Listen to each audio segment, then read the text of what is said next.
અને જે ઉદ્ધવ ગોપીને જ્ઞાન અપાયા હતા, પ્રેમ સ્વરૂપ આ ભક્તિનું દર્શન કર્યું, અને બહુ હોશિયાર બધા બહુ પૂછપૂછ કરે ને, જીવનમાં ધ્યાન રાખો.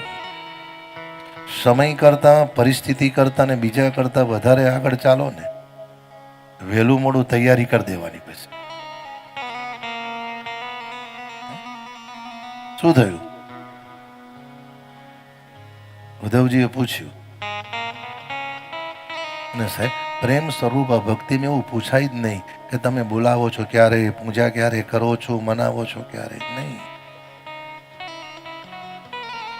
ઉદ્ધવજીએ જોયું, અને દરેક વ્યક્તિની પૂછવાની પદ્ધતિ હોય ને સાહેબ, જે વ્યક્તિ જે રીતના માનતી હોય.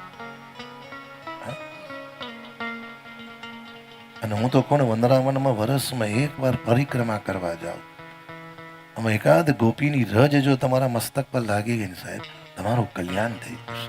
પછી તો આ બધું તમને ઠીક છે, આ બધી એમ થઈ જશે. પછી નિયમ થઈ જશે.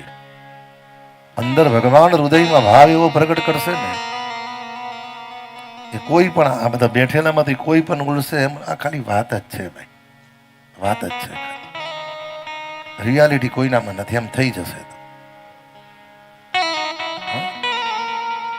ઉદ્ધવજીએ પૂછ્યું, ગોપીજનો તમે ઉઠો ક્યારે, સેવા ક્યારે કરો, પૂજા ક્યારે કરો, ભગવાનને ભોગ ક્યારે લગાવો?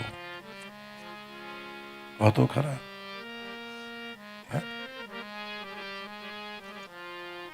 ગોપી એક ગોપીએ બહુ સુંદર કીધું, ઉદ્ધવ प्रेम वालों ने एक वक्त पूछा, उनकी पूजा को सुन ले हो योदो.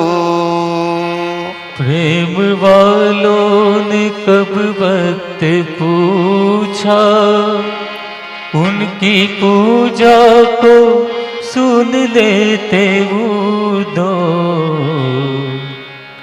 બુદ્ધિશાળી માણસ એવું જ પૂછે ને, તમે ઉઠો કેટલા વાગે, પૂજા કેટલા વાગે કરો, આમ કેમ, આમ ભાઈ.